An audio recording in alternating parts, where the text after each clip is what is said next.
You are.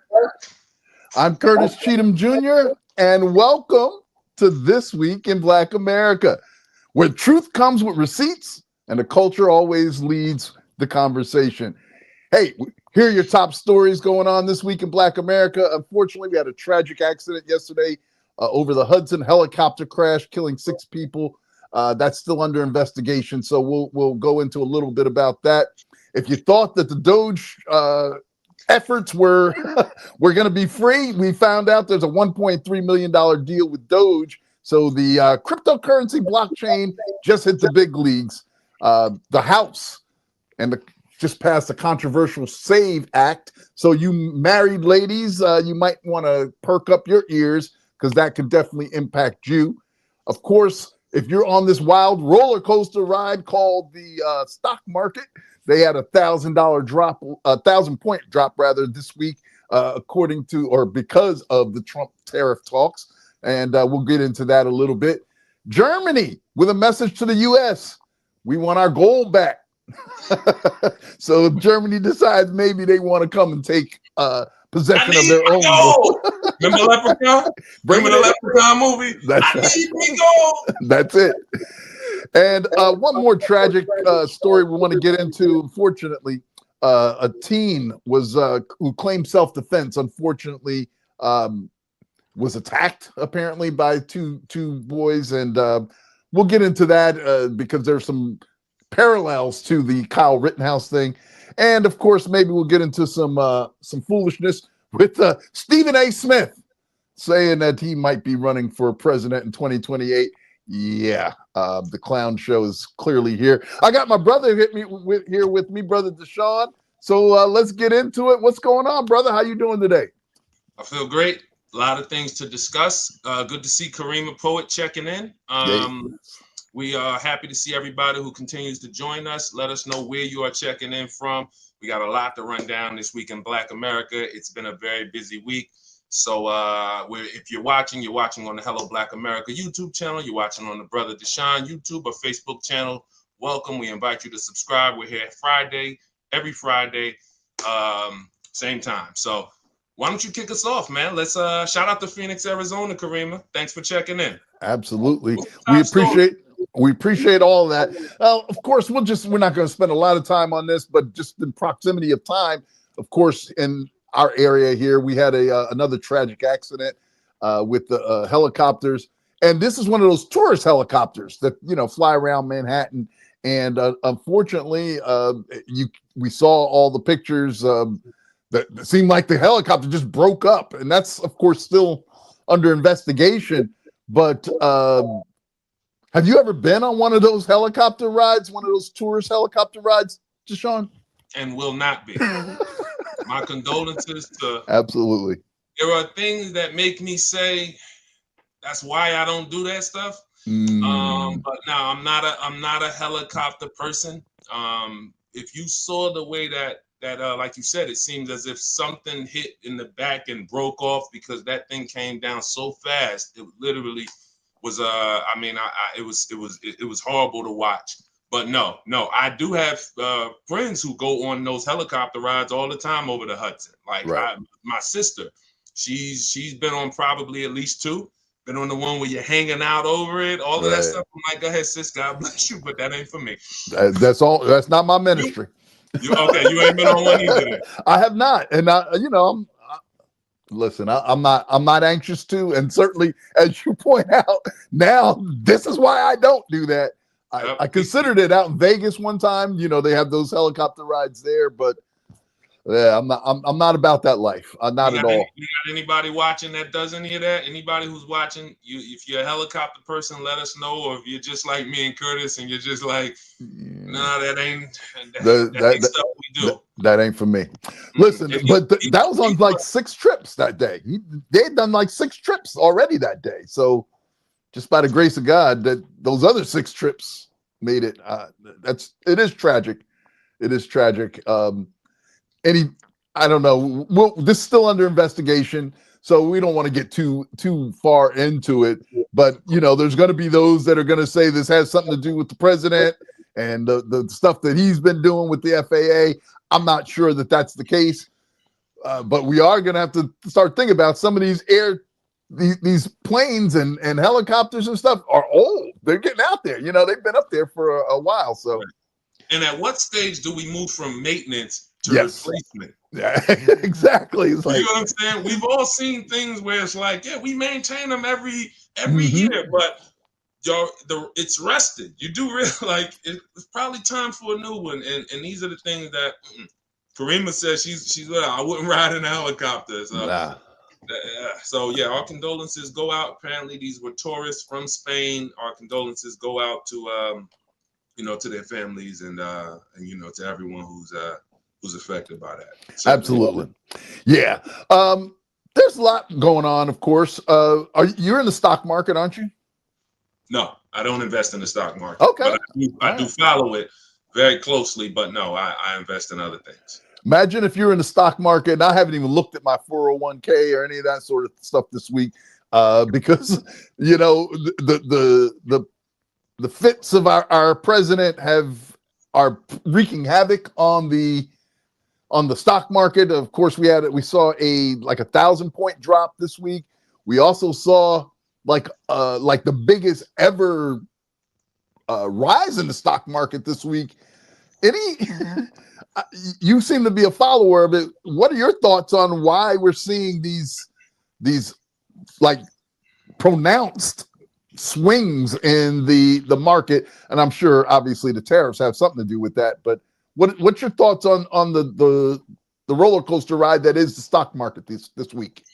Well, we invite everybody who's watching to subscribe if you haven't already. Hit that like button if you got a couple minutes to spend with us, because we are the place where if you were busy all week, this is where we talk about what happened. And we got our co-hosts that we call, we call our co-hosts, in the studio audience. So sometimes y'all share stuff. So, but here's the thing. You hear basically people saying market manipulation. The stock market has always been a long play. Right. So there are day traders who are more trading for income, where you're trying to time stuff when it's up, sell it. It's day to day. You're watching the market. You're day trading. It's an income-based, philosophy. Think about it like with with real estate. There are people who buy houses and flip them. Right. So they'll fix them up and flip them. That's an income business. And then there's people who buy houses and rentals and they hold them for 10, 20 years. So the people in, like your case, Curtis, people who are invested long-term, you'll hear them say the market always comes back. And it historically has always come back. But when we look at what's happening right now and how it's affecting the American public, I feel horrible because everything that President Trump is doing he knows it's manipulating the market. He knows it's affecting people in the short term. Now, if you are thinking about retiring in the next year or two, and you're looking at your 401k, there are people who had, we had the two worst back-to-back days in history on Thursday and Friday. Right. We're talking extreme drops where people have lost huge chunks of their retirement, 10, 15% of what they spent their life, building. And so when the markets are reacting to uncertainty with these tariffs, people start selling. People start, hey, let me start getting my cash out of this thing. And when you get your cash out of it, it's going to make those numbers start to drop, because the whole purpose of, as people invest in the American economy and essentially the world economy, but really the American economy, those numbers go up.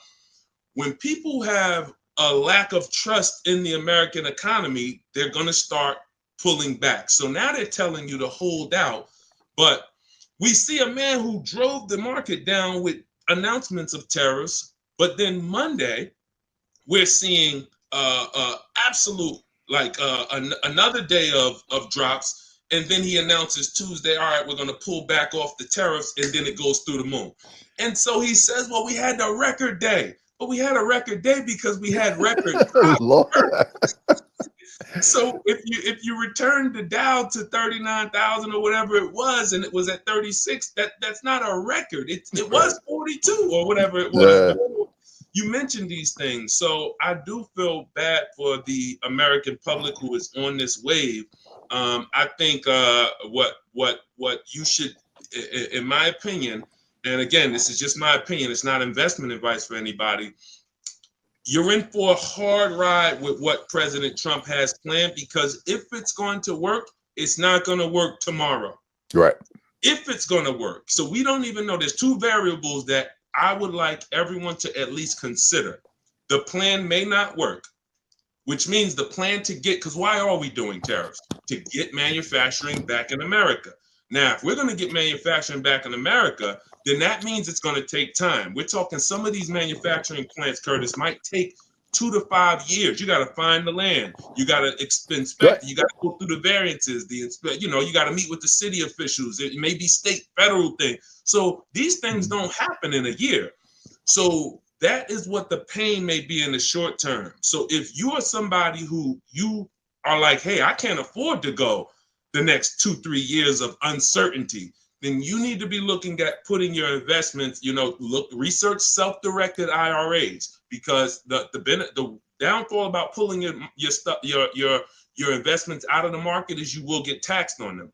But if you research self-directed IRAs, then you can look at what can I do to transfer my 401k or my Roth IRA into something that may be still tax advantageous, but I don't want to go on this roller coaster ride, because again, we don't know if it's going to work. It could fail. The plan could fail. The global economy could turn on the United States and say, well, we don't trust this leader. And if we don't trust this leader, then we're not coming to build factories in America. We're not investing $10 billion in a person that we don't know if he'll wake up in 2 years and say, you know what, guys, that deal we talked about in 2025, new deal. So we just need to see. And if you don't want to take that roller coaster ride, that's what I think, because I'm nervous for the people. I'm nervous for the people. I mean, what do you think?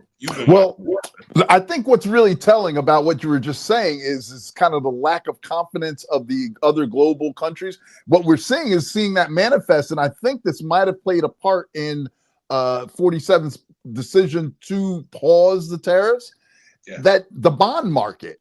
So maybe you're not even familiar with it, but like in my work history, used to get these little U.S. Treasury bonds, and they're like known to be like the safest investment there can be because of the backing of the full faith and credit of the American government has always meant something. So these bonds have traditionally been the foundational investment tool that people go into. And what we were seeing this last week was a sell-off of bonds. So the people that own basically debt in America were selling them off. And I've heard reports saying that was what kind of really triggered 47 to be like, yeah, we need to halt these things. But another part of what you said was kind of telling. It seemed like the president was kind of sending signals out to investors about what was going to be happening. And there are people that are, a little suspicious of that, me being one of them. Like, wait a second, how is the president saying now's a great time to buy? Then all of a sudden he announces this pause on the tariffs. And I'm sure there are people that made millions, if not billions of dollars, like in one day, just based on knowing this information and the way the market works. That seems problematic to me. What do you got there? See, I just hit the surface. Now you're peeling back what many of us are speculating. Who saw the video of President Trump talking to Charles Schwab, and I think he's a generational Charles Schwab. So if we look, Charles Schwab, he made 2.5 billion with a B. Billion. Wow. Look at this, y'all. Look at this. Hold on. With a B. Let me make sure this volume's turned up. Hold on. Wait, where's my volume? So we got two guys in the White House. So none but businessmen in the White House now. Right. Where's my volume? Hold on. All right.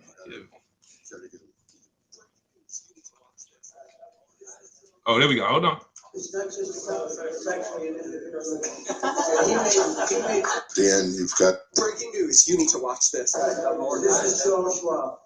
It's not just about sexually and he made 2.5 billion today, and he made 900 billion. Breaking news. You need to watch this. So, if you can see, he said Charles Schwab made $2.5 billion on Wednesday. Wow. Was that Wednesday? Was the day he pulled back the tariffs? Mhm. And if you who saw the tweet? Trump tweet. Good time to buy. Good time to buy. Good time to buy.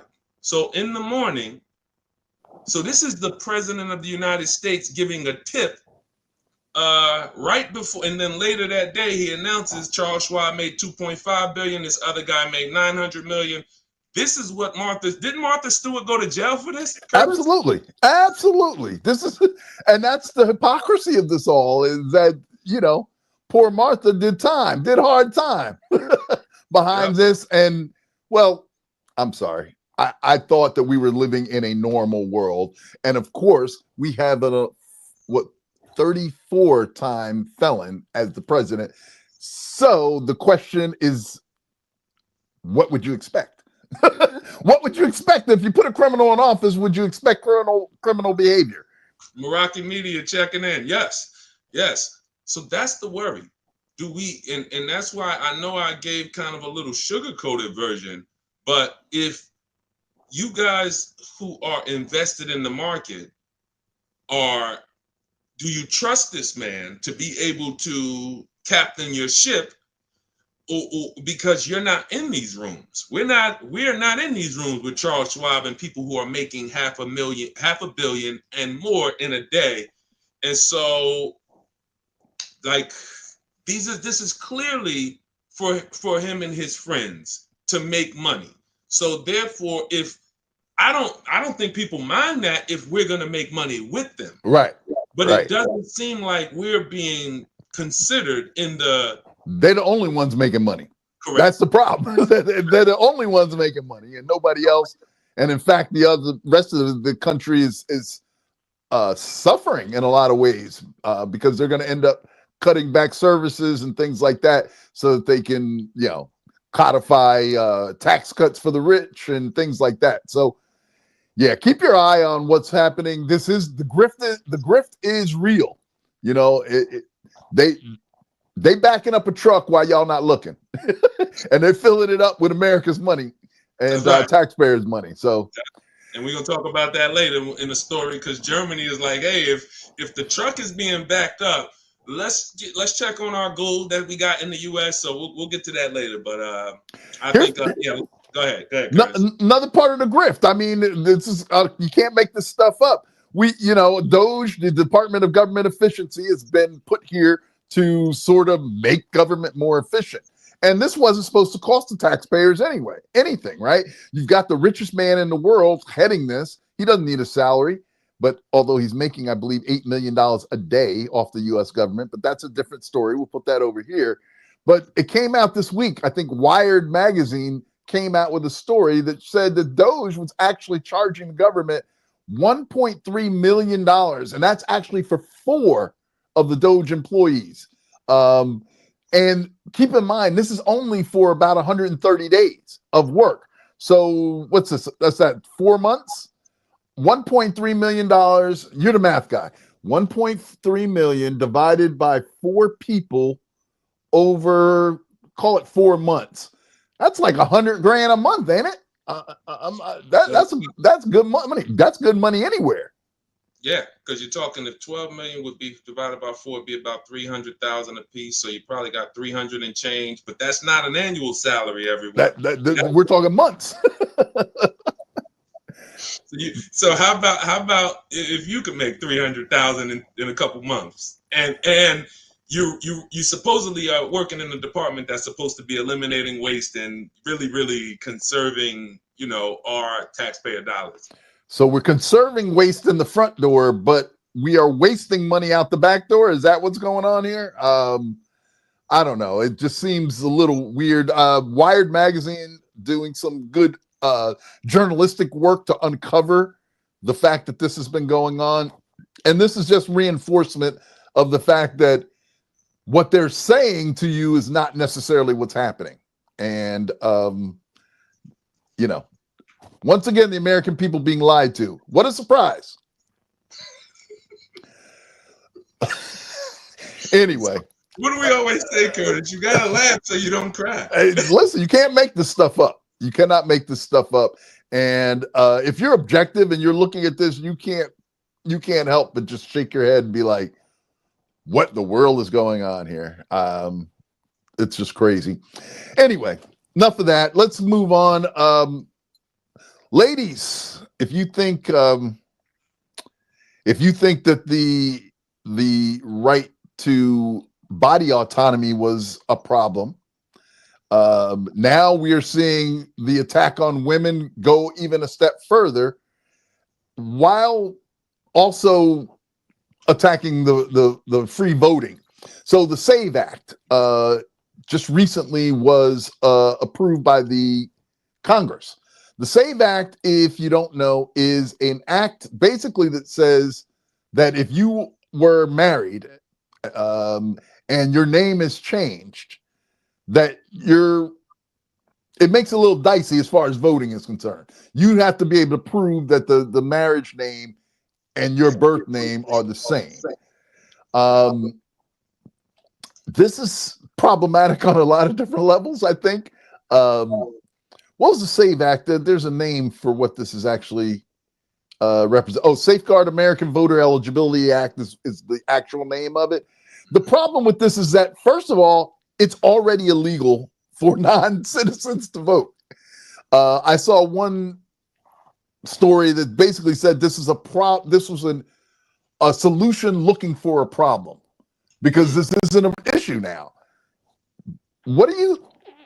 I may not have done the best job of setting that up, but what are your thoughts on this attack on voters and women voters, married women voters specifically? Any thoughts on that at this point? Well, yeah, you set it up great. This SAVE Act that House Republicans passed aims to, in the name of reducing voter fraud, to make them, they're just making it harder for people to vote. And I said something, and we talked about this before the show.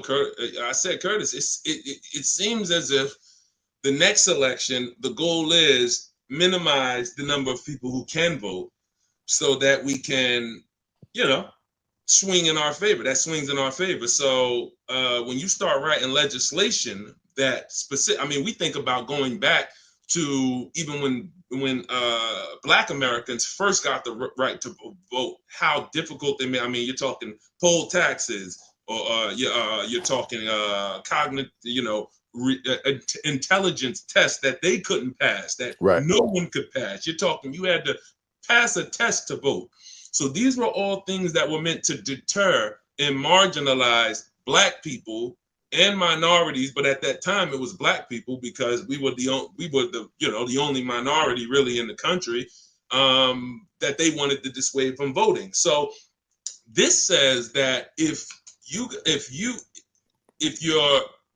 going to need to basically have a lot of documentation and proof to be able to vote, and it isn't even necessarily a lot of documentation. I think it may be, if our goal is to make it hard for you to vote, the poll tax or the cognitive intelligence test is just a line of defense. It's not like you're just gonna come, here's my birth certificate, okay, vote.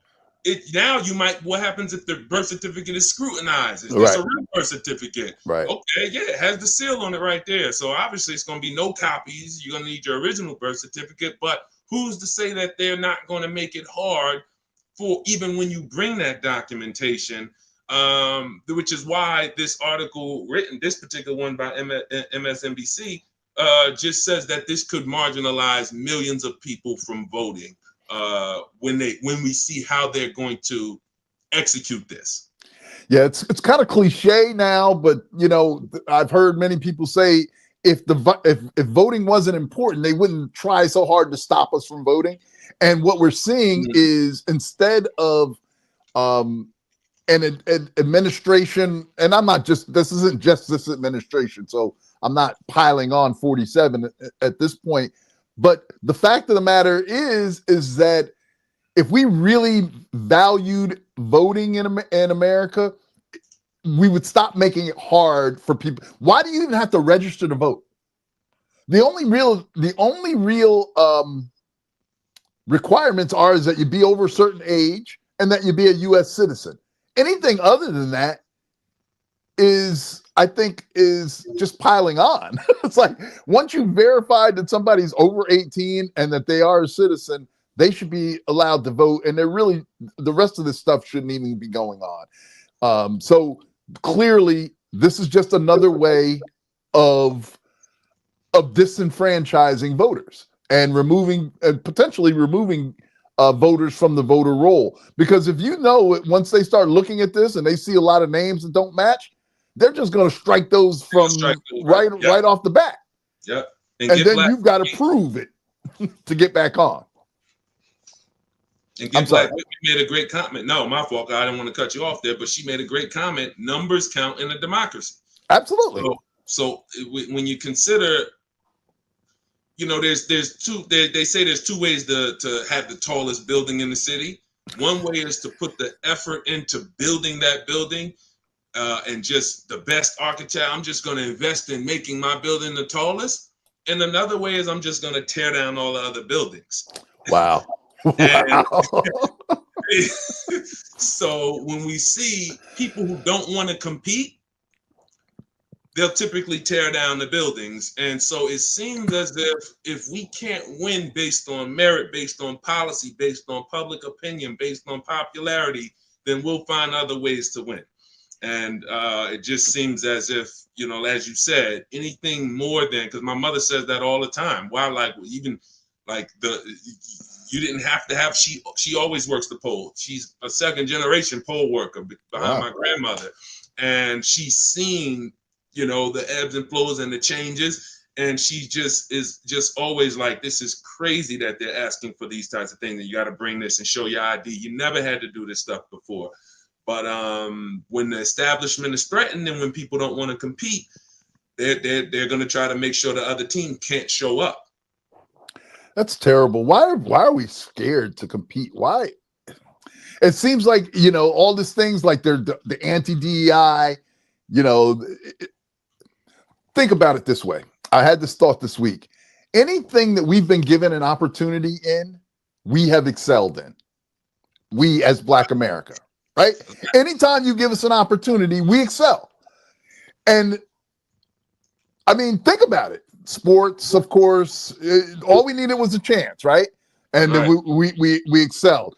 Now we saw it in politics when Barack Obama, wow, he's sterling, you know, I mean, perfect, literally, not Trump perfect, real perfect, you know, where no scandals, policy, you know, you can argue with his policies, you know, what have you, but he was a stand-up president that represented the office well. And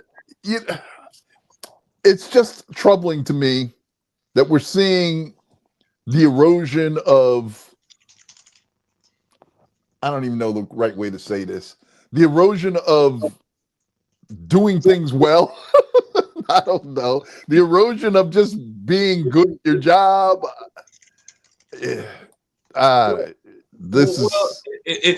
Again, Get Black With Me has some of the best. And I love their comments. I love them. Shout out to our co-host, because we're going to do something at the 1:15 hour. We just, and this will be every week from now on. It's going to be the co-host discussion. So everything that we get through the comments, you know, a lot of times we're running through the happenings for the week, so we can't always go in deep with some of this stuff. So at the 1:15 hour, we'll go and we'll have the co-host discussion where we can really go deep. But she always has some of the best comments. And as if you can't compete, you cheat. That's the motto. That's the motto. So this is, you know, when we look, even who saw the article? Because when you said it, Curtis, it brought something up to me about how, I mean, we know Tiger Woods, you know, we know because it was always basketball, football, we dominate. But I said, Curtis, we ain't in golf because we don't golf. Right. You know, if 50% of black young men and women could golf, you know, it would look like the NBA. Right. If every one of our neighborhoods had swimming pools, and you know our kids were swimming and learning to swim, who saw the two fastest swimmers in college right now are two black men? Who saw it? Did any of you guys see it? And listen, traditionally, that's not our thing. Listen, we have a buoyancy problem. That's what they say. What they say? Every time my wife tries to teach me to swim, I'm like, listen, I looked it up. I know what my problem is. I'm reverse buoyant. Oh my goodness. So, you know, that's, you know, listen, God can't give us everything. Listen. But he kind of looked and said, wait, no, if y'all are just in the environment, you get your Venus and Serena Williams, you get your who's the young black tennis player? She's killing everything. Coco Golf. No, you get us in these environments at scale, we're taking over everything. If we had ice rinks, we'll be, you know, because we figure stuff out. In fact, if you know, black started hockey, right? I just gonna throw that in there. Black started hockey up in Canada. Those slaves that escaped north to Canada actually started the sport of hockey. And yeah, I'm sorry, just want to throw that in, little side. No, that's interesting, but this begs to read. Look, Kareem said, how do you forget how to swim? How do you forget how to swim, Kareem? Like you might have not really wanted to learn. They probably was telling her, Kareem, are you swimming? She like, I don't know. No, you're doing it. I don't know. Yeah. I remember getting swimming lessons as a kid. You know, my mom took me and my sister to the Y. We learned how to swim and all that stuff. And listen, this is one of those times where being part of the Rotund tribe works out well because I can float. I am plenty buoyant. I'm not even gonna lie to you. Like, you know, if we get in a shipwreck, you know, just grab onto a leg or an arm and we gonna float together. Because don't pull me down now. Just don't pull me down, and we'll be all right. But yeah. Anyway, I'm sorry. I'm just DCO Fly. What's up, sis? Good to see you, sis. Checking in, DCO Fly, and we'll talk about Get Black Whitney. She has a book coming out, and okay, we'll talk about that in the co-host discussion. So that's amazing, Get Black Whitney, because you're always a valuable resource on books that should be read. So we love to hear more about that. But to wrap this segment up, I think you brought something up. Why are they afraid to just compete? Why do we have to change the playing field? Why do we have to change the rules, move the goalpost? Because you don't want to compete. You just simply don't want to compete. You need a handicap. And that's okay, because even with the handicap, we're so good. Give us I'll give you a 10-second head start, but unfortunately, that just seems to be the way it is. We got to understand these people do not want to compete, and everything that they're going to do to try to dominate is going to be based on an unequal playing field. Yeah.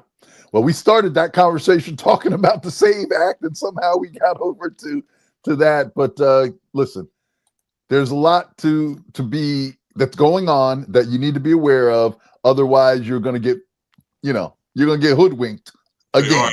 Yeah. Again. Now, the Supreme Court chimed in. I was wondering, this is something I had been keeping an eye on because the Supreme Court, or the courts right now, are being the only group that's kind of holding the doors on democracy. And I know we talked about Game of Thrones, hold door. So they're holding the door right now on democracy. And the Supreme Court, huh? Oh yeah, yeah, Game of Thrones, and it took me somewhere. I just started. Yes. You said, they killed Hodor. Yeah, they did. Bran get him killed. He sacrificed himself. But I can't stand Bran. That's another. We should have a whole Game of Thrones conversation. Oh, go ahead. All right, I'm sorry. One of these days we might have to do that. In fact, there's a story on here today that we could tie this in, but that's neither here nor there. But the Supreme Court chimed in unanimously basically, and said that the administration had to facilitate the return of Kilmar Abrego Garcia, who, if you don't know, was the Maryland man who was apparently born in El Salvador, but married to an American citizen here in the U.S. So he's here legally, but he got caught up in that mass deportation when they shipped a bunch of people off to El Salvador, to a prison in El Salvador. And now it's coming out that, hey, he is actually here legally. He does have the right to be in the U.S. And the Supreme Court basically said you have to go ahead and facilitate the return of this man to the U.S. Although reports are saying that the language that the Supreme Court used was a little vague, maybe a little weak in the way that they put it. But the bottom line for me is that the Supreme Court has apparently ruled that against the Trump administration, saying that, of course, they have to bring that man back. Any thoughts on that? And to me, this seems like this should be a segment of why should we care? Because Black Americans might not realize what's going on here, but if they're doing it to this guy who is here legally and as a citizen, what's to stop them from doing that to you or me? Saying, yeah, you look like you could be Haitian, or you could be from Africa on the continent somewhere, and you might not be here legally. And just what's to stop them from shipping us off somewhere and basically eliminating our rights? What are you going to do? Any thoughts on the Supreme Court chiming in and what this could foretell for American citizens? Well, for context, those of you who don't know, this man was deported with that group and ended up in a El Salvadorian prison, right, Curtis? Yep. Yeah. Absolutely. So he ends up when President Trump said that we were going to, just even a little more context, he said that we were talking about shipping violent criminals and paying some of these. He basically said, why are we holding some of these people in our prisons for years? The most violent ones, let's ship them to other countries and we'll basically pay them to hold these people. And not even 60 days later, an American citizen ends up in that. It went from an idea, but I guess when he mentioned it, it wasn't an idea at that point. It sounded like it's like, hey, I got an idea. Meanwhile, it's already set up. Listen, they already had it. It was already a done deal. Oh, it's done already. It was already a done deal. So, this man ends up out there, and he's actually born there. And he fled there at, I believe, the age of 16 to come here because the gang members were threatening his mother, who had a shop out there. Right. And they basically said if his mother didn't, they were trying to extort her. Right. So they fled the country. He comes here. He marries an American woman and has a child. Ends up with the Trump administration, getting caught up, deported, ends up in El Salvador. And this is a dangerous situation for him because this is the country. This isn't just a random country to him, like maybe to some of these other people. This is a country he specifically fled from, and he fled from gangs there. I believe something with the 18. So if MS-13? No, they were saying he was MS-13 here. Oh, okay, gotcha. Or the gang out there, I think, had a number 18 attached to it that was trying to extort him and his mother. So think about this. That's like the Bloods trying to extort, I mean, just in terms of magnitude, let's just say New Jersey's El Salvador, and, one state, and they, the Bloods are all over the state, and then we flee, and then somehow I end up in a prison in New Jersey. Right. It's typically going to be Bloods in there. Yeah. And so some people are speculating that this man, until we see him, we're hoping that he's alive. We're praying he's alive. And I'm glad the Supreme Court sided with him because he is legally an American citizen. But we said something before the show, and I'm interested to the co-host, everybody, and if you just jumped on, if you're in our audience, you're a co-host. Do you think that even with the Supreme Court ruling, that this man needs to be brought back. What was it? Monday by midnight, he was supposed to be back. Correct. So that time has already passed. A week ago, 5 Right. days ago, pretty much. Do we think President Trump and this administration is going to get this man back? Or are they going to do what we've seen them do in some of the past weeks, which is, yeah, I know y'all said that, judges, but we got other things to worry about here. The problem with it was not that. So the administration admitted the mistake, but then they were like, yeah, but we're not obligated to bring him back. We're not obligated to solve it. Yeah, it was a mistake, but oh well. Oops. And that's what that was really their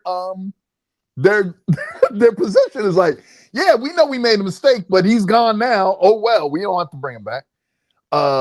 So that should be scary for all of us, because that could be any one of us. It really could. You say the wrong thing, you do, you maybe get on the administration's radar somehow, and the next thing you know, we're starting to see this more and more. And if you're not troubled by it, that means you probably don't understand what's happening. We're seeing law firms that are representing people that Trump is opposed to, or the law firm that represented the Jack Smith, the DA from New York, I believe it was, that put charges on Trump. Now he went after that law firm, and we're seeing. It's funny because we heard the MAGA people talking about the weaponizing of the justice system because Trump got convicted of crimes that he actually committed. But now we're seeing actual, criminal behavior that's just kind of, well, okay. And now we're seeing that the president of the United States is basically writing executive orders and saying, I want you to go after them because they are against what I like or what I want, or, those sort of things. That is a strange place to be in. Yeah, for us as Americans. We got a lot of co-hosts checking in. Just want to take the second to shout out to the music share checking in. Meraki, our boy Meraki checking in. They both said that he should sue them. And now Meraki said that he's supposed to be returned by next week. Well, they had to change it. They changed it because they missed the deadline. So now, talk about moving the goalpost. Kick the can down the road a little bit, and there we go. Give us another week. Okay. So we, shout out to Peace Be Still. Love that name. Shalom to you. Peace to you. And Real Eyes and Evens. Great to see you again checking in. And you guys are our co-hosts. If you haven't already, we invite you to subscribe to the Hello Black America or This Week in Black America. We'll have a new channel. So we are going to separate This Week in Black America from Hello Black America. But again, we thank y'all for following. We appreciate you checking in with us every Friday. So I just wanted to take some time. We'll have a segment in about 15 minutes. We're calling the co-host discussion. Anything we want to go deep with, because we're really trying to get through these topics one by one to let you guys know everything that happened this week. And but we will go deep when we go into the co-host discussion, and we'll revisit some of this stuff that we kind of just hit on the surface with. So yeah, here's a quick hitter. We can go through. Freedom of the press and freedom of speech has been under assault, and one of the major news media in the United States, Associated Press, if you didn't know, had been barred. The president had barred them from covering any White House activities. So according to what our co-hosts are saying, they did sue, and a federal judge just ruled that the U.S. government cannot ban Associated Press journalists from White House events, and they reinstated their press access. So what we see that in a lot of these in these places where democracy is under attack, one of the first things to go is the press. Eliminate the free press. And this was seen as an attack on a very prestigious and well-known news media in America, the Associated Press. I get a lot of, full transparency. I do get a lot of my news from AP because I find them to be the most reliable source or one of the more reliable sources for news coverage. Any thoughts on that? I know we don't have to get deep on that, but First Amendment rights should be something we all are concerned with, and people like us in the media and what have you certainly should be concerned when we see attacks on our ability to speak out against things that we see. I'm gonna ask you, when we started talking about this, we started shooting Hello Black America a few months ago. Do you remember what I said that pretty much every media company should start doing once we knew President Trump was going to win? Refresh my memory. Try to move as independent as possible. Oh, well, yeah. Try to move, because as you said,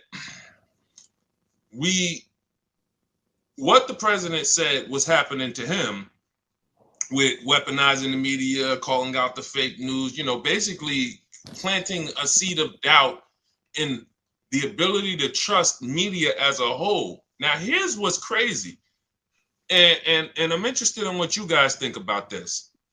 It started out as the fake media was MSNBC, CNN, any Democratic, left-leaning media, liberal media, right? But then it became, if you notice, it became everyone who criticized him. Right. On a high level and a small level, independent journalists that would.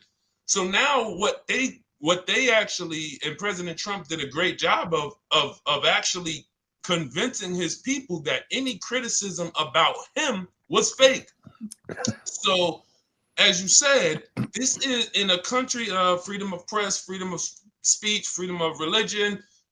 These freedoms and these rights are things that, make up the fiber of America. So if you begin to attack journalism and independent media and media, even if you don't agree with it, this is problematic, and not even just problematic, it's dangerous. And this is what fascism, why you've heard that word, probably heard the word fascist and fascism more in the last 12 months than in my whole life. Yeah. I had never, because one of the things that fascism aims to do is to discredit any criticism of the fascist leader. And so when we see Associated Press, when we see journalists and people who have had access to the White House for decades being not allowed to enter or not allowed to report, or right. What's the word I'm looking for? Kind of okay, I can't. Basically, we're going to make it hard for you to do your job as a journalist. These are things that should worry all of us. So now my thing is, are they going to let them back in? Because look, when we see something and it says the judges say something, y'all, I think we're finding out, Jesus, judges don't have as much power as we thought they had in this country. Well, and Congress doesn't have as much power as we thought they had. And look, I hate to say that, but if you have the power, show the power. Because you're looking like I remember a couple months back you called President Biden a lame duck president, where he just seemed like for a couple of weeks he was, we had drones flying over New Jersey, you know what I'm saying? Right. On his watch. But I am I'm curious as to if this administration is going to listen to anything that aims to put them in check. And if they're not, then maybe the Associated Press, even under the order of federal judges, won't be allowed back into the White House. So we will be following that. I want to see, I'm glad they got reinstated, but they still got to get in, and they still got to do their job. So we're going to see how easy or hard they're going to make it for Associated Press to do their job. Listen, one thing this administration has shown that is not afraid of chaos. It is not afraid of bucking the system and saying, who gonna check me, boo? And we're gonna see. We're gonna see who gonna check them. And what we're gonna see. That's what a constitutional crisis is if you didn't know, you hear that term a lot. A constitutional crisis is if the court say something and then the president said, nah, I ain't doing that, yo.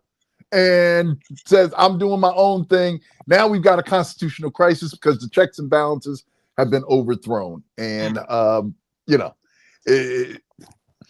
times are interesting, to be sure. Now, as we cross the globe, we see some other leaders who have some issues, and we want to get into that because we've discussed that on our Hello Black America channel as well. Over in Burkina Faso, my man President Traoré, they out to get the old boy. You know, they've been out to get him, and they haven't stopped yet. So Burkina Faso president survives another assassination attempt.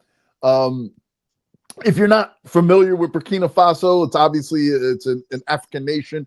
And they made headlines, and that we covered them on Hello Black America by paying off basically their entire debt without Western interference. They kicked the West out completely. France, the U.S., of course. And it was kind of a military coup. So President Traoré has been literally under fire from those who are trying to take him out, basically so that the West can get back in there. But the people love him. The people of Burkina Faso love him because he loves them. He's showing their love for them. Listen, that's kind of like Christ. He showed his love for us because before we showed our love to him, he showed his love for us by going and dying for us. But that's an aside.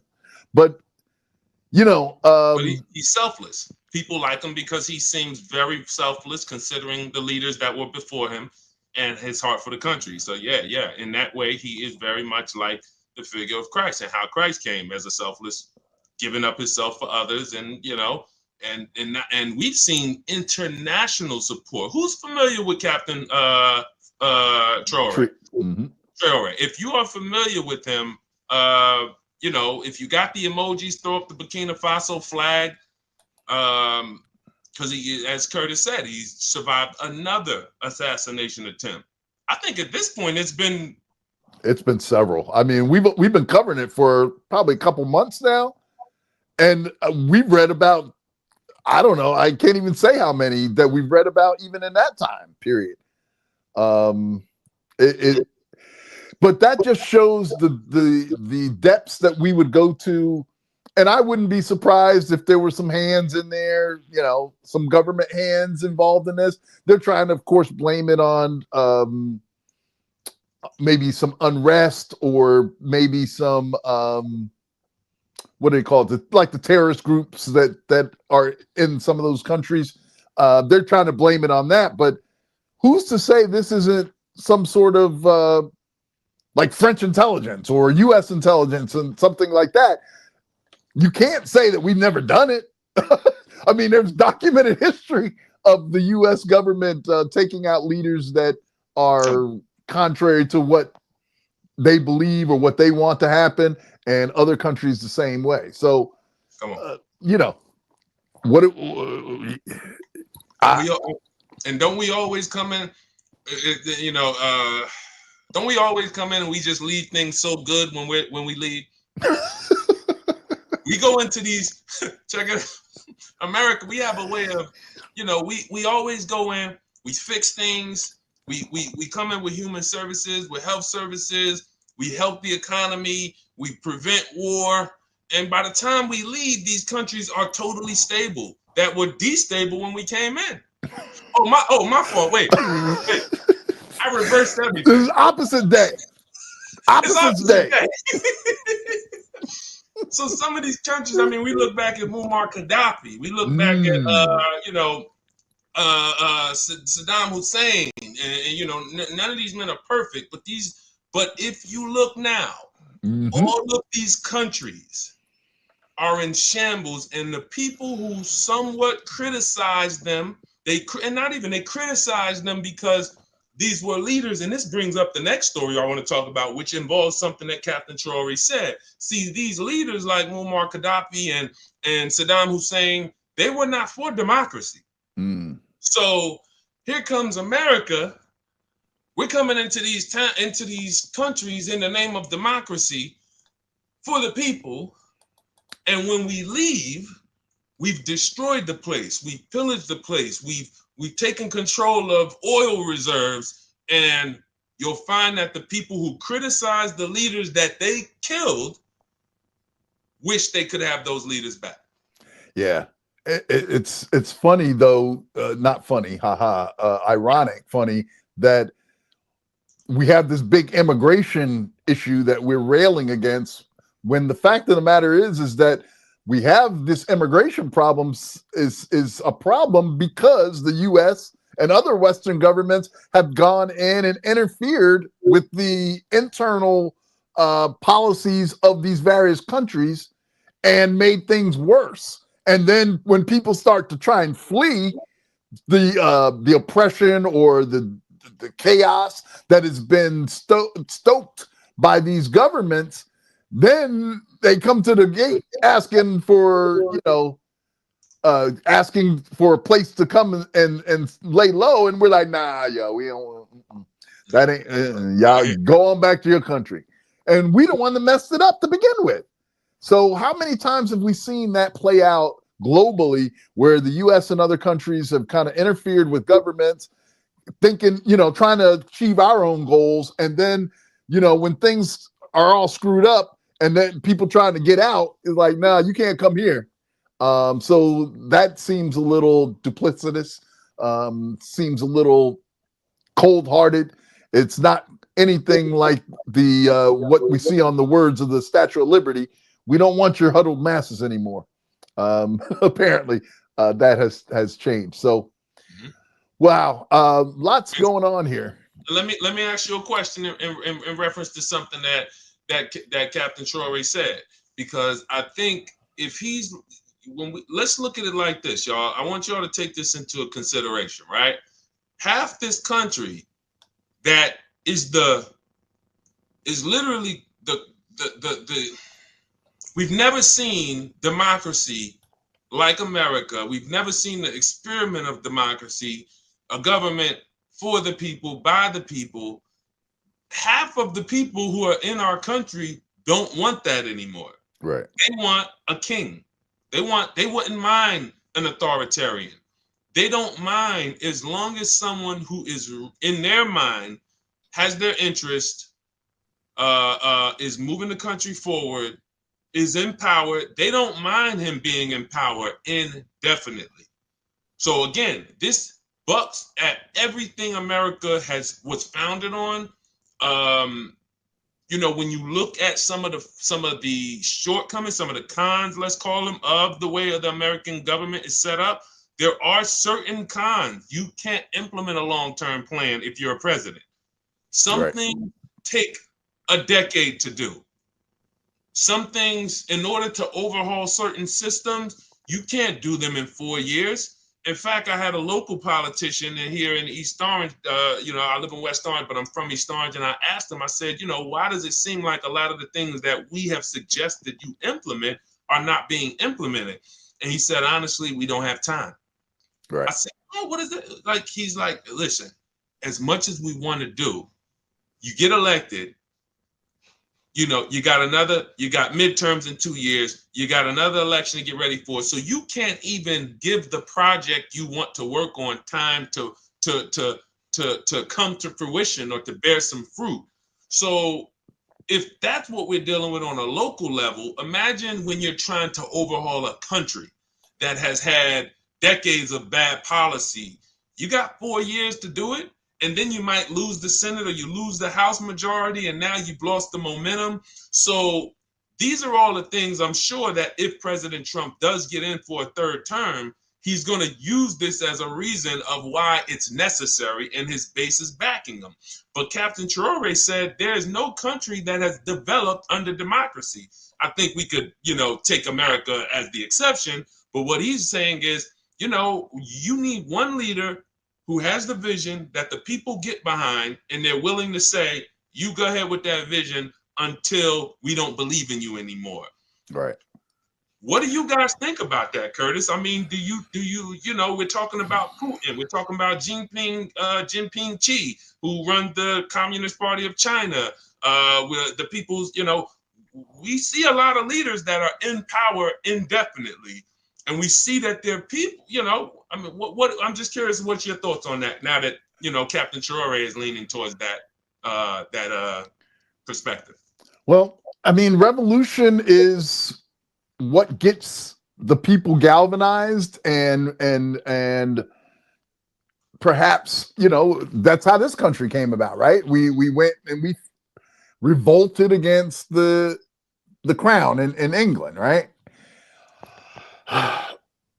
But the forefathers put together this democracy thing.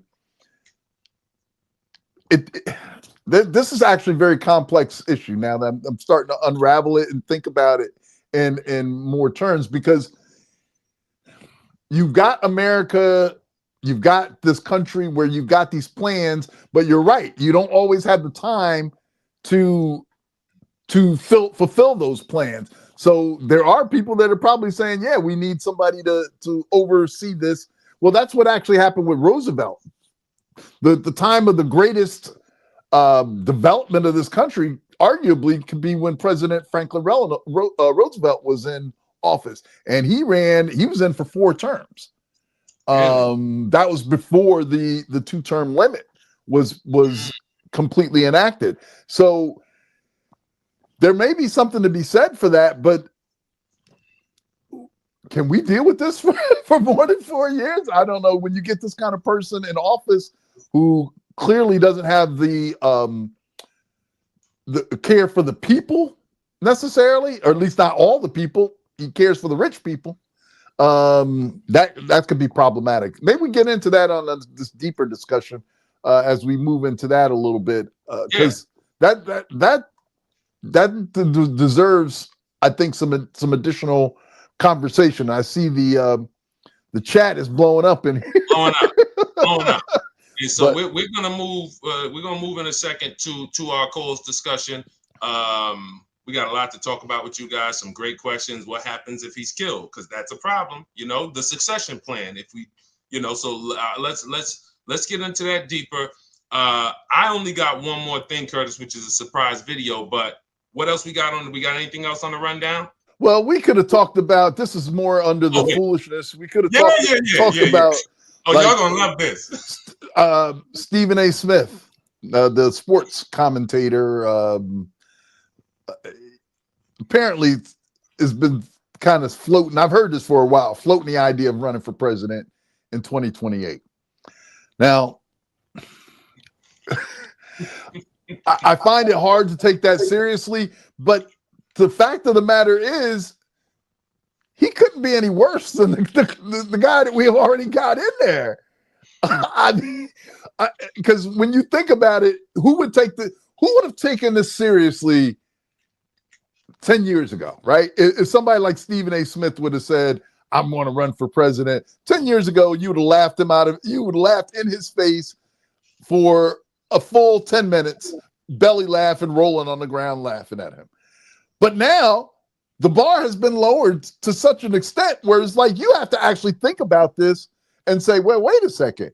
I've heard like the people like The Rock have been floated in the past as a potential candidate for president. Now we've got Stephen A., who, you know, he's a popular dude. He would get probably a good level of support among males a certain age. But yeah, if Stephen A. Smith is legitimately in line or even thinks it's even possible for him to run for president, I think that America is in a sad state of affairs. And who started this? Was it Arnold Schwarzenegger? No, who was the wrestler? Well, Arnold, and then there was the guy out in Minnesota who's the government. What was his name? Governor of Minnesota. We had a wrestler that ended up being a politician. I think his name started with a V. Anybody help us out, co-host? What was his name? Before Arnold Schwarzenegger was governor of California, we had a wrestler. So that started the trend of entertainers and people who weren't politicians. I don't even remember what happened when Arnold Schwarzenegger was governor. Let's keep it 100 though. Ronald Reagan was an actor that became president. That's true. So actually, if you're going to start about people starting that trend, I think you have to go back to Reagan. But yeah, we have seen it happen where we are a country that seems to who seems to put on a pedestal our entertainers. And right. Jesse Ventura, thank you. Peace, thanks, peace Vasil. That was exactly who it was. And it was Minnesota. Yep, Minnesota. He was he wasn't the first, because like I pointed out, Ronald Reagan was kind of the first big time name to kind of make that. But you know, we've had others. And it just shows the relationship that we place, or the value that we place on stardom in America, on wealthy people that that is so. Americans look at people with money and think that they are better than them, maybe in some cases, you know, that they are, because they have achieved certain things. That's not necessarily the case, right? They just have more money. They probably may not even have better lives, because as that great poet once said, more money, more problems. Biggie Smalls back in the day. And you know, if you got all this money, that comes with its own set of difficulties. Now, I know there are a lot of people that be like, give me those problems.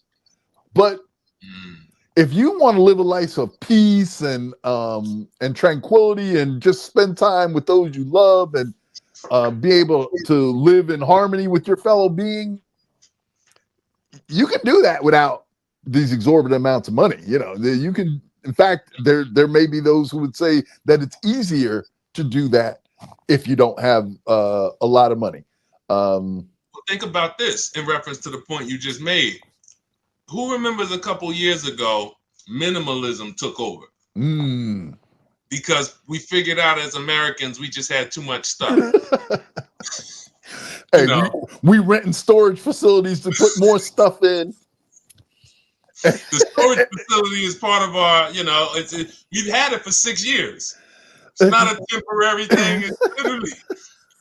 And so minimalism aimed to people who say, oh, I just got too much stuff. I don't think it was necessarily just an organization thing. I think it was a dramatic shift in realizing. I mean, think about this. Look at how many people are going off the grid. Simple life living, you know. Sometimes that comes from being in the capitalist society for so long that you just get so tired of it that you just want to go the exact opposite. And like you said, that means that some of those people who we admire, who, you know, some Americans idolize, are not smarter than us. You know, as you said, they just make more money in some cases. So when we look and we put these people on a pedestal, that because you're rich, you got to be able to run this state. You know, come on. You used to say, come on, Arnold. You've acted in so many movies. Your movies have made billions. How could you not be a governor? You know, no. Like these, you know. And I think sometimes the dangerous thing is the popularity contest, because a celebrity is going to have, in a lot of cases, a more popular public opinion than an average politician or someone who's not. So, no, like you said, the whole thing that brought this up is Stephen A. Who's voting for Stephen A in 2028 if he runs? Anybody on the chat? Any of the co-hosts? Anybody team Stephen A? Well, the problem is a bunch of the sports people, a bunch of dudes that sit around and watch Stephen A on TV on a regular basis, they are going to vote for somebody like that because they lack the intellectual grasp to realize that Stephen A don't know nothing about running no governments. And just because he uses some few big words and speaks well, and I'm all for that. You know, I'm a brother that enjoys the English language and speaking properly, but that doesn't make me qualified to be president either, nor does it qualify Stephen A. Smith. So he ought to just stay in his lane, keep yelling about the sports, and yeah. And in reference to what you just said, if we start putting celebrity over policy, we repeat what we're in already. Absolutely. So we've never heard Stephen A. Smith talk about, and in fact, when you use those big words, it shows me you're out of touch with the people. I remember I was in church one day and we went to visit this church, and this pastor got up there and you could tell this man had a doctorate on top of a PhD in all divinity and theology. And he just said, today I'm going to exegese the text in a way that's going to proliferate exactly what God meant. And then he's using all these big words, and I'm looking around, and you how you look over the people and you get that glazed look. That's exactly it. And it's not that our people are dumb. It's just that you're out of touch, buddy. That's not the way you talk to us. Yeah. So if Stephen A. is using these big words, I think I look at it more as comic relief versus great communication. Because, a lot of times if you can make it plain and you can make it simple and you can deliver the message, that's better than you using a bunch of big words. But I never heard the man talk about policy. I mean, I've heard him on some political rants, but not somebody that I would say, wow, that guy has a lot on his mind concerning the legislation and government. Nah. And I think the co-hosts agree. Absolutely. And Peace Be Still is dropping some scriptures in here. I want to definitely get into that.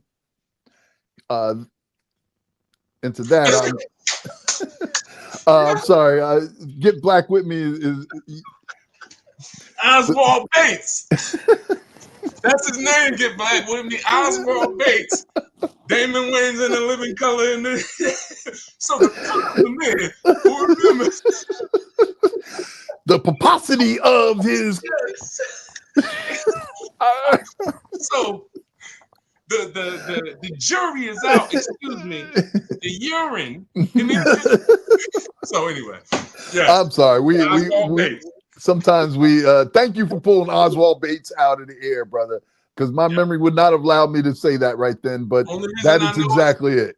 Only reason I know because he just did a Club Shay Shay interview, and I was watching it, and he mentioned it. He mentioned it. I wouldn't have knew the guy's name, but Oswald Bates, yes. So this is So I got one more. Yeah, you said you had something that you wanted to surprise. I don't know if I like surprises or not, but we'll see. Because I saw something last night, and I said I want to play this, and I want everyone. It's a short video. It's from a man, and he's either in China or he is a Chinese American, and he's speaking. He gave one of the best. The most pragmatic, practical. Look at me. Here I go. Listen. Okay, Stephen A.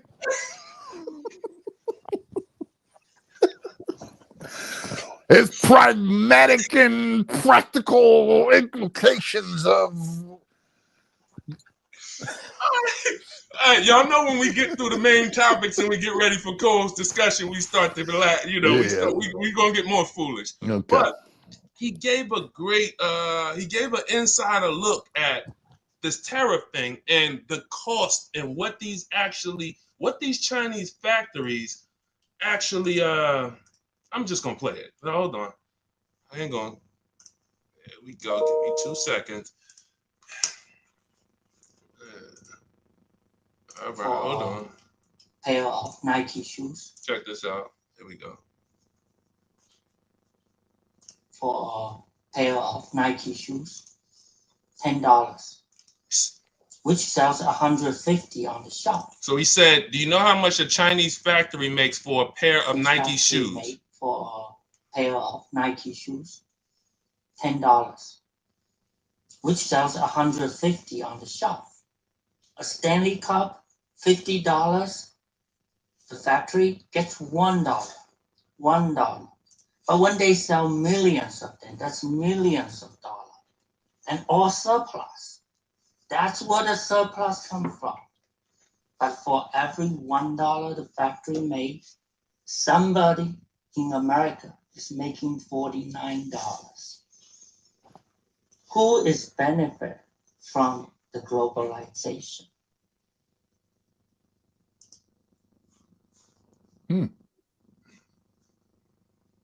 We've been hearing China taking our job. China is making billions on us. China is making all this money. What this man, and I have some things that I do with hiring people outside of the country because it saves money, but I'm paying them a great wage for where they live. Right.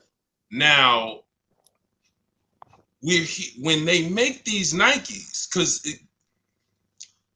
they're coming, because this when we talk about how these tariffs are going to affect us, they might not affect us as much as we thought, and I'm going to tell you based on this person's opinion why. The cost coming in is still cheap.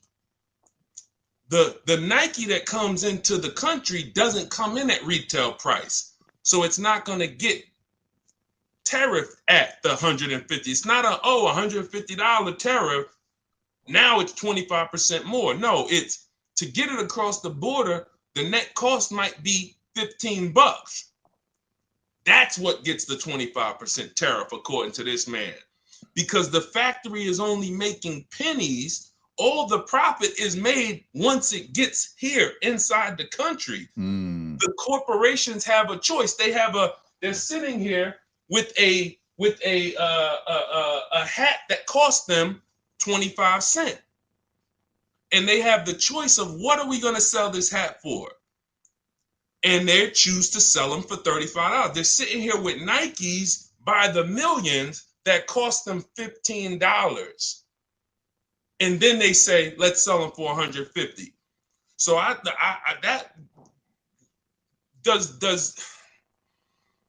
just wanted to play this, and I want to get you guys, I want to hear your thoughts on this, because I found it interesting that because he made it very clear, we make our money on wholesale. Right. We sell lots of stuff and make a little money on each one.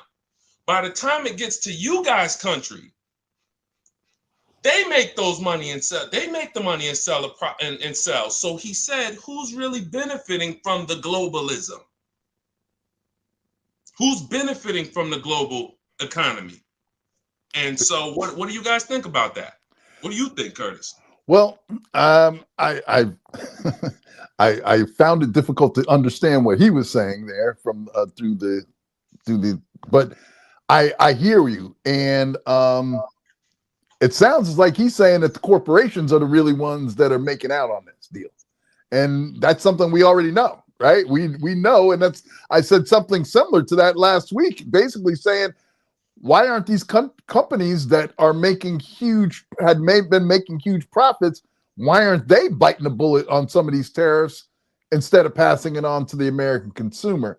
And, I guess that would be anti-capitalist for some people, but the bottom line is those big corporations are in a better position to withhold or to absorb those tariffs. Now, the problem is that this also affects a lot of small companies or a lot of small mom and pop shops who get their resources from over China and other places, and they're going to have to pay higher costs for their natural resources, and they don't have the ability to absorb those tariffs. So they're going to pass those on to people, or they're going to end up going out of business. So it's problematic for our smaller businesses, but those large businesses like Nike, in the example, this wouldn't bother Nike at all. They could probably deal with this for several years. Now, of course, they don't want to have to deal with their shareholders and deal with them about that, but it's a problem. And some shareholders, it's strange because one of the stories that we were going to get into a little bit is that Costco is seeing, that they're still going well in the aftermath of them embracing DEI, and yet other companies are, acquiescing. Sorry about the big word. are to this administration and are just trying to go along to get along. So it's troubling in a lot of ways to see what's going on. But the bottom line, I think, is that it's still part of the grift. It's still part of the rich getting richer. And until that stops, they're going to keep playing games to make sure that they keep making money, to make sure that they keep filling their coffers. And It's terrible. So what happens if we see the price of the Stanley Cup, which he said is $50, go up to $65, and they claim it's because of the tariff? That means now they're playing us, because he just said the tariff is on the cost to get it here, based on it's not on the retail cost. Right. The retail cost is at the it's totally at the discretion of the business owner. Right. What we're going to sell it for. So what he's saying is they don't have to rate. They're making so much money on the iPhones, so much money on the Nikes, so much money on the Stanley Cup. Their profit margins are so huge. They don't need to raise the retail cost because they're coming in at a very low price. $10 Nike shoes. So they have the choice to say, we're going to keep selling them at 150. We just lost probably, we probably lost $8, $5 per. But if we see them use this as an opportunity to raise the retail price from 150 to 175 in the name of tariff, then this is the grip, because he's making it clear. Don't blame us for that. We are not making any money. If we don't sell millions of these things, we wouldn't be successful, because we make $1 per unit. Meanwhile, every unit they make $49 per unit, because they choose to sell to you guys as much as you'll pay. Right. So that's why let me see where the chat's going, because Get Black with Me said he's a liar. He is indeed a prevaricator. I'm sorry, I couldn't resist. We talking about Stephen A. So I had to. No, he's talking about. Get Black with Me said it's Trump. So I call him. I named him this in his first term, prevaricator in chief.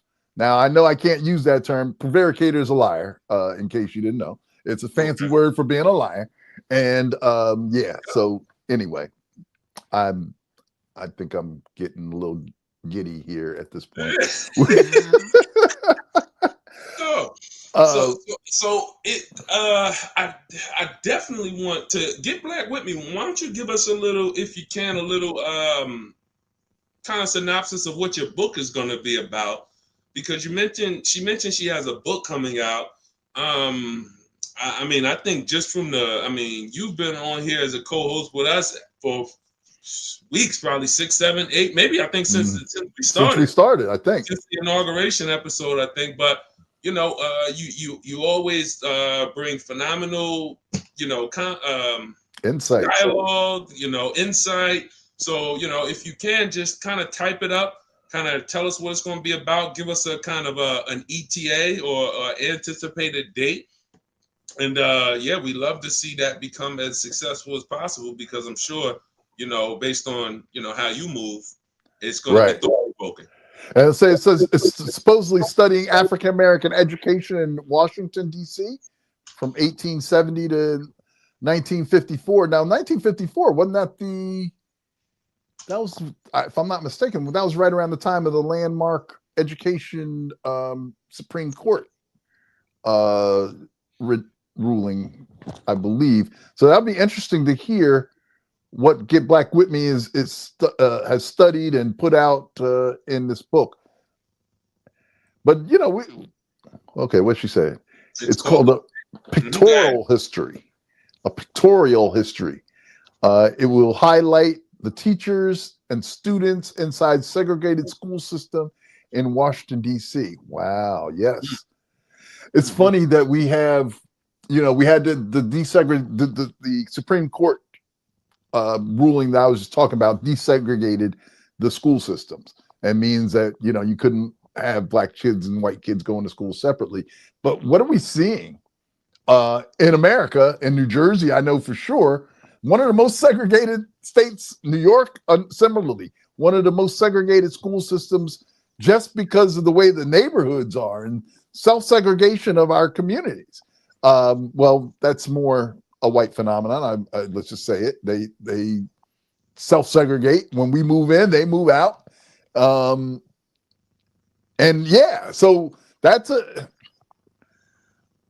I'm going to just say, I don't know that I have as much of a problem with the segregated school systems. In fact, there's part of me that says I'd prefer to educate my own kids. The problem is with the funding and the separate funding. It's like they want us to educate our own kids, but they don't want to give us the money, that the portion of the money that we pay. We want to pay money.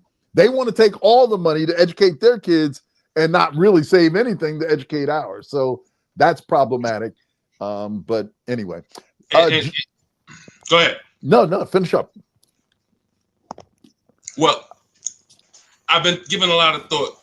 Some of you may know that you know, we've been co-authoring a proposal called Rep 2025, which is a meeting that we will have. I mean, I intend to have, and I know Curtis knows about it, with President Trump, to make a deal to have us go and build Liberia as a country independent of our own, sovereign. And we've talked about, in that proposal, is schools and the building of 5,000 schools. Because if you can't, I mean, from a universal language, from a first of all, we need to be able we got to realize that the education system in America is so far behind. If that's what we are teaching our youth, then we're just putting them into a system that's going to set them up to be behind. But I thought about something as because when I went to Jamaica a couple weeks ago, I got very what did you call it, Curtis? We talked about it where you're pissed off and you're like, you know, I gotta do something, but you're pissed off for the right reason. Righteous indignation. Righteous indignation, yes. Righteous, I love that. I came back from Jamaica righteously indignant. And I said, because, you know, these are countries, guys, that they already won their independence.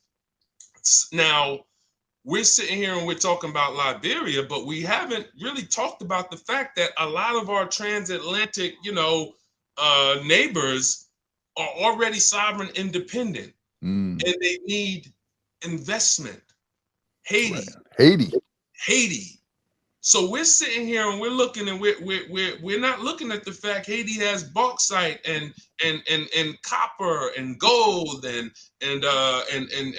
agriculture, and, you know, all of these natural resources that have been exploited. But keeping it on schools, I thought about something, because we need schools.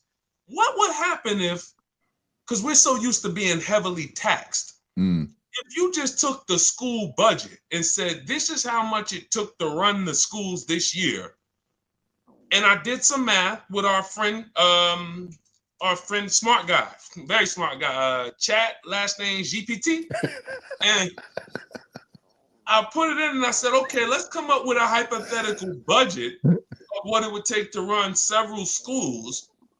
And then I said, if we pass that cost on to the people in an annual tax, to where, what would it be? That joint came up to $300-something a year. Wow. So if we weren't heavily taxed, I don't think the people would mind saying, okay, our budget to run our schools, 5,000 schools was, you know, $78 million. And we divide that amongst several 100 million people, and we fund our school.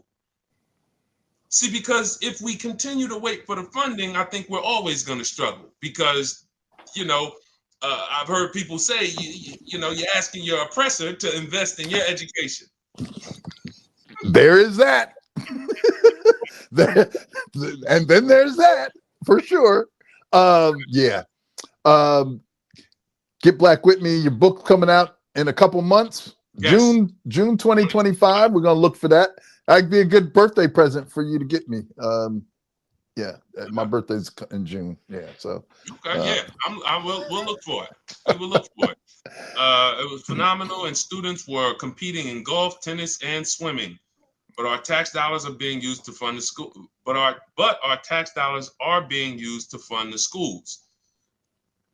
Yes, I know our tax dollars are being used to fund the schools, but I'm talking like I don't believe in. I guess I believe in line item taxes. Like if you can give me, like, just give the people the budget. You get what I'm saying? This is how much it cost us to run the school. This is how much it cost us to have every park in our country, our county parks, our city, whatever. And then just give us the budget versus you're killing us with income tax and then state tax and then that's never gonna work. Tax. Never gonna work. Why? Go because then they wouldn't be able to hide the malfeasance. They wouldn't be able to hide the stuff that they're stealing, the stuff that if they were transparent, then it would be too obvious. It's like they can't hide stuff if they're showing you everything. If they're showing you the books, then you might see, oh, wait a second, why is this and why is this? You might ask a question that they couldn't answer. So that's why there's no transparency, because they'd get caught. That's just too easy. But anyway. My cynicism is coming through. I see the later we get into the show, the more I have to try and fight my sarcastic side. Curtis start taking the gloves off about an hour in. This is too much. About an hour and a half, and you see him slip some brass knuckles on. Not only the gloves off, I'm looking to do some damage. But it's factual, and you guys wonder if every single if the thing that I say, because I never was into global politics or global government or anything, but it has taken over me. So when I look and you guys continually hear me say things that with a blank slate or with a commitment to reform would work, way better. So even if it's not going to be an all-out 100% perfect solution, it would be way better. And you guys continually tell me that can't happen in America. So you wonder why I am pushing for a transatlantic sovereign alliance between all the countries that they brought us to. We're one of the only ones who couldn't get independence. We fought for it. Barbados got it. Bahamas. All the places that they took them, our brothers and sisters and our ancestors. Haiti was the first, but these are independent nations. So when I say, if we just wanted to build several schools, what would happen if we could give our people the books and the government funds it the first year, but then the second year we say, hey guys, all right, it was 78 million. That's being split between us, and we're building 5,000 schools, or we're keeping our schools running. Because those countries right there, what I love about what President Trump is doing, I love one thing. New alliances are going to be made because old alliances are crumbling. So everyone now is looking and saying, all right, well, the deals that I used to have are not working. I'm open to new meetings. I'm open to this. So when you guys hear me say this stuff and you're like, well, we can't do that in America, then you know why. When you see me broadcasting, all right, y'all, hey, this week, Brother Deshaun Curtis is going to be, hey, but this week, Brother Deshaun is in Jamaica. Deshaun, what happened out there? Yeah, I just met with the Prime Minister. We looking to build stuff out here. Hey, you in Haiti. Hey, you in Liberia. Because that's the places where when we talk about these things, it's not going to be, oh, we can't do that here. Because when we bring these ideas to them, they're going to be like, oh, yeah, we need those ideas. Because Europe has kept us. All right, don't get me started, because I'll take my gloves off right with you. Go ahead. I saw you glazing over in your eyes. I was like, you get ready to go. You get ready to go in. It ain't here. So, well, listen, go ahead. Anything interesting? Anything else that anything interesting? Well, we're in the final. We're going to try and do a better job of staying true to our words of our time commitments. We were just talking this week, and it's like sometimes we get on here and we get going, and we forget that we're got kind of a time commitment. So I'd love to hear any final thoughts, though, that you may have today. anything that we talked about that you'd want to circle back to. I love the discussion. I love that we can get into some of these things a little more deeply. Again, we're getting better at it, but there's still some stuff that we wanted to talk about today that we just didn't get a chance to. Even about these young men in Georgia, some kind of self-defense thing going on, and we'll have to get into that. I'm sure it's not going away, so we'll talk about that next week. But any final thoughts that you have about this week in Black America? Of course, we've had a lot of ups and downs. We've had a lot of what do you call it? Stops and starts with tariffs and things like that.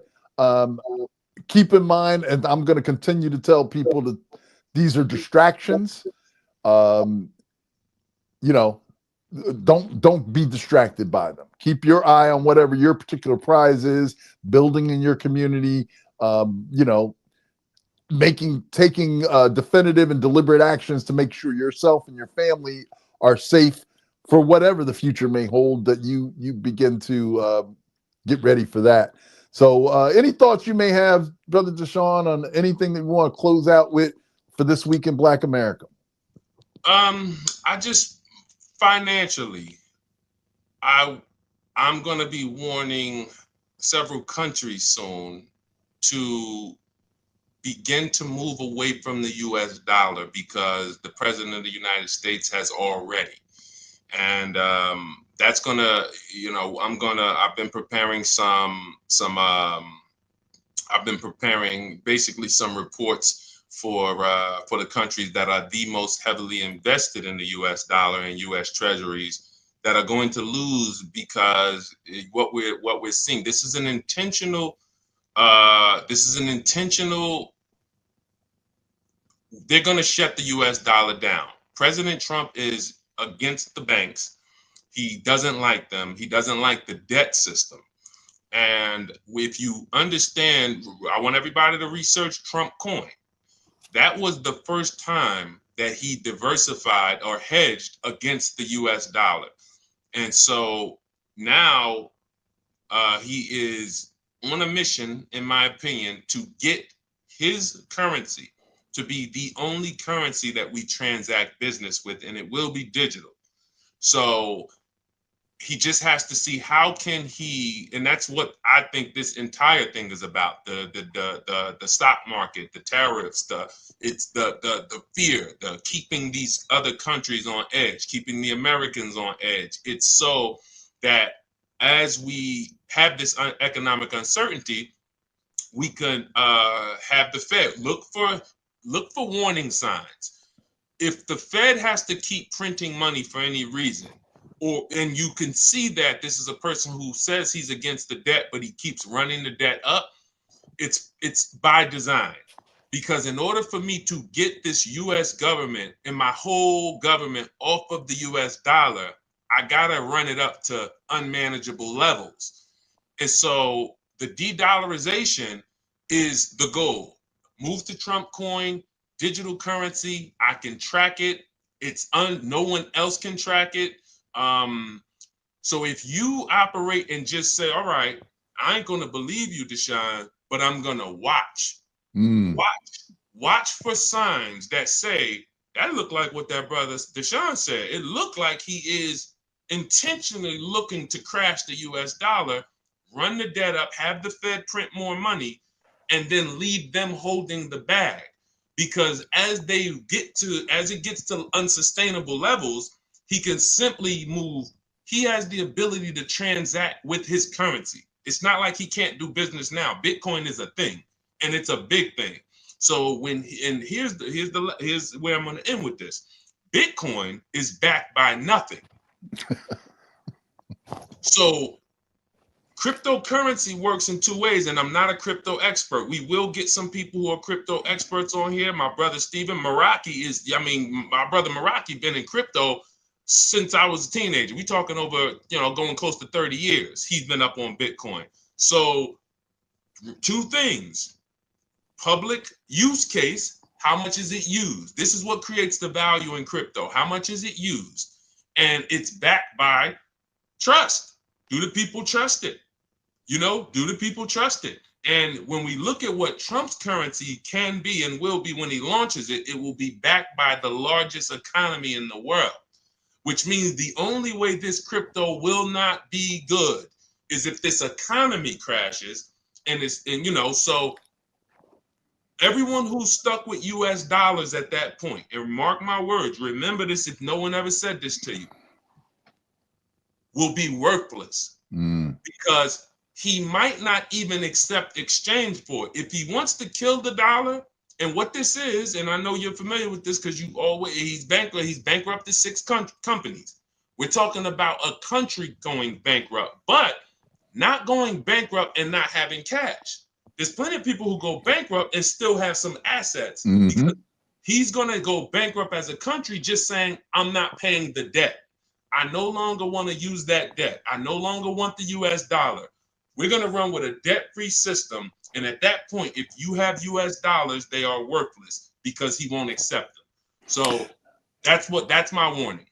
This just came in since we've been on the air. Financial Times reporting Federal Reserve absolutely ready to help stabilize market if needed, top officials say. And, you know, we've talked about the Fed in the past and the way that it's supposed to be independent. But here we have again, the straw house continues to get built. And now we're seeing here in Financial Times reporting that the Fed is prepared to help stabilize the government again, which is the house of cards that was been built over the last 14 years. If you're not familiar with that, go back to Hello Black America, find the episode where we talked about the the impending economic increase in collapse rather. And in fact, Get Black With Me just made a comment a little while ago. The signs are showing that he's being outsmarted and the rest of the world will watch us fall. Now, we may disagree on the way that happens, but the fall part seems like the outcome is pretty obvious at this point. So I'll say watch BRICS. Get Black With Me says I'll say watch BRICS, but our president doesn't know who's even in BRICS. But that's, you know, I'm sorry. I couldn't resist. He thought Spain was a part of the BRICS. And then he said, I shut down that BRICS idea. As soon as I started talking about tariff, that whole idea fell apart. Yeah. But yeah, so that's exactly what I'm saying, Curtis. He's going to, the Fed is not the Fed's his enemy. Right. Because he's going to look to say, Fed, print money, print money, print money. They're going to look and say, well, we got to print money. But are we on the same page? Yeah, we're on the same page. Just keep printing the money.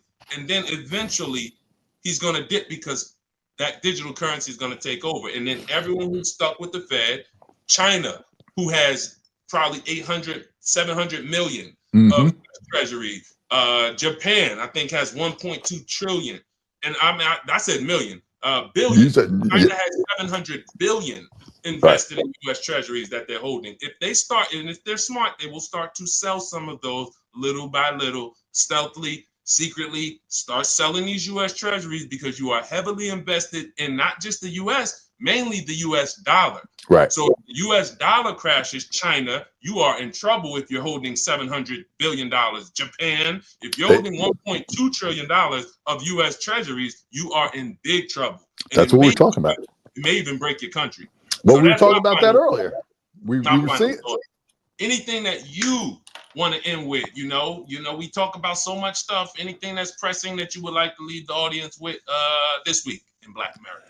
Well, this week in Black America, as with every week in Black America, we encourage you to pray.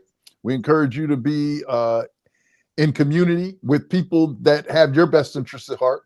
We encourage you to, you don't have to get as deep into these subjects, but be aware of what's going on around you. Don't have your head in the sand, because there are things and there are forces, there are people who don't have your best interests at heart, unfortunately.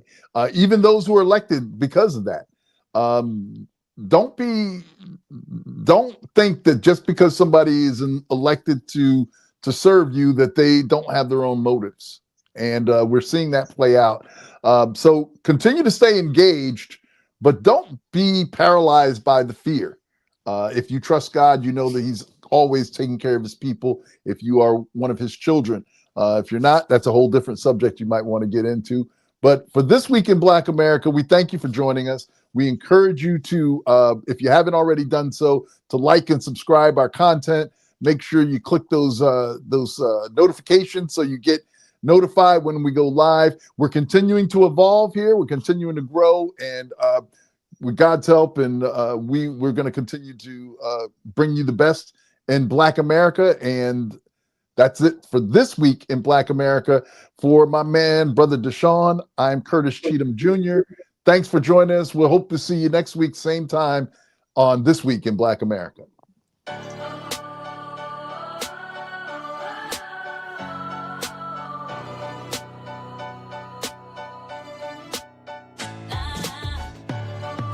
Hello, Black America.